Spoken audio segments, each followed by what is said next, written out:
సందర్భంలో మీ అందరికీ నా విజయపూర్ణ శుభాకాంక్షలు తెలియజేస్తా ఉన్నాను. మరి ఈ రోజు వరకు కౌన్సిలర్స్ గా ఉండి పార్టీకి కట్టుబడి ఒక క్రమశిక్షణతో వెళ్ళి ప్రజల మధ్యలో ఉంటూ వారి సమస్యలు తీర్చడానికి పనిచేసినటువంటి కౌన్సిలర్స్ అందరినీ కూడా నా విజయపూర్ణ శుభాకాంక్షలు తెలియజేస్తా ఉన్నా.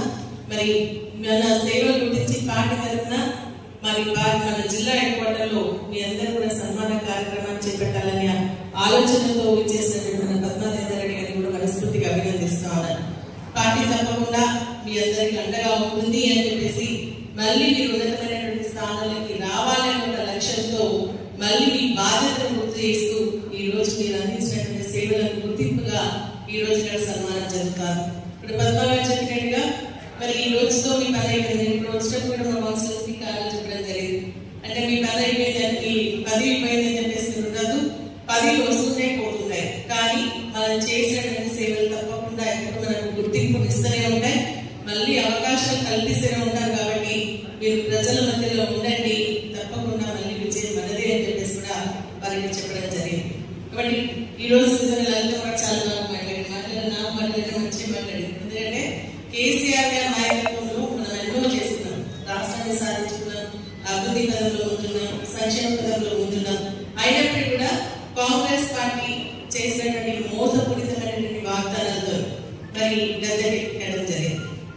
ఈ రోజు మళ్ళీ అందరూ కూడా కేసీఆర్ సార్ రావాలి అని చెప్పేసి కోరుకుంటున్నటువంటి సందర్భం. ఎందుకంటే వారు ఒక రైతు బిడ్డగా రైతు సంక్షేమం కోసం పెద్దపీట వేసి ఎన్నో మంచి మంచి కార్యక్రమాలు చేస్తే మరి వారు హయాంలో రామరాజ్యంలో కొనసాగింది.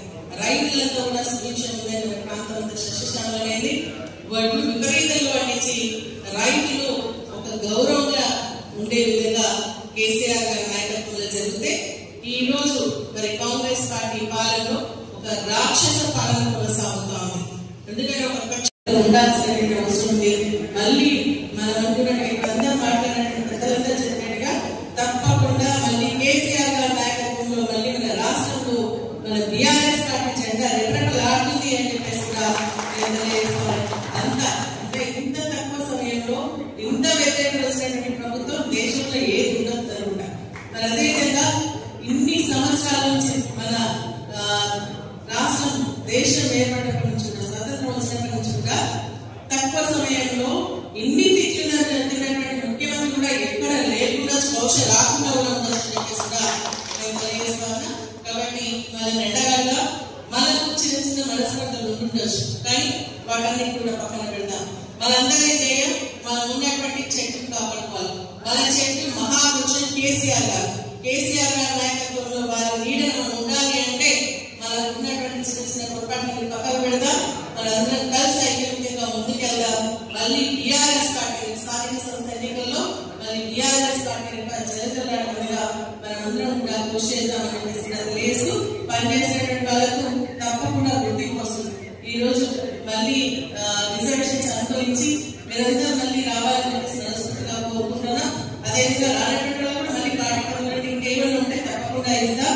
కానీ మనం మాత్రం ఐక్యతతో ఉండాలి.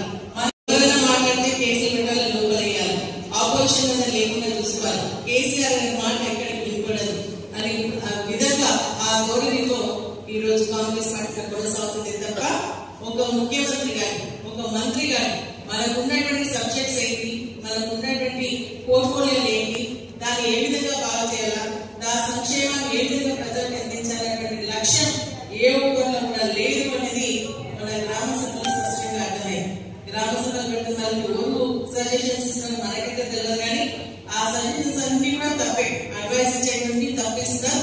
అందుకే ప్రజల్లో వాళ్ళు చుట్టిన భావన కొనసాగుతారు. ఇప్పుడు కూడా మళ్ళీ గ్రామ సభ పెట్టి తిట్లు తింటారు, పాపం అధికారులు పాపం వాళ్ళు బలైపోతున్నారు. పైన వాళ్ళు చెప్తారు, కింద మనం ఉంటే మన వాళ్ళని బెదిరిస్తున్నాం, ఇద్దరు మధ్యన అధికారులు నలిగిపోతున్నా.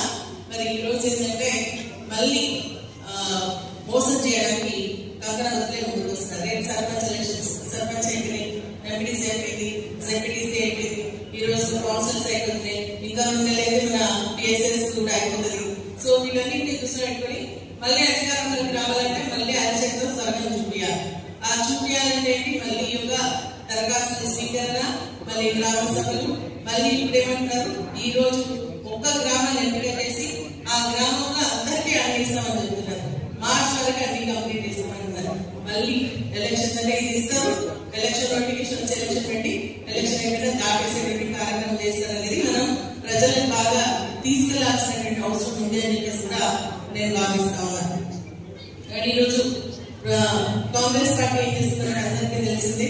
ప్రజలు మనం అపోజిషన్ గా మాట్లాడినా ప్రజలు మాత్రం వాళ్ళు తప్పకుండా మోసం చేస్తున్నారు అనేది వాళ్ళెవ్వరు కూడా నమ్మేటువంటి పరిస్థితి లేకుండా పోయింది.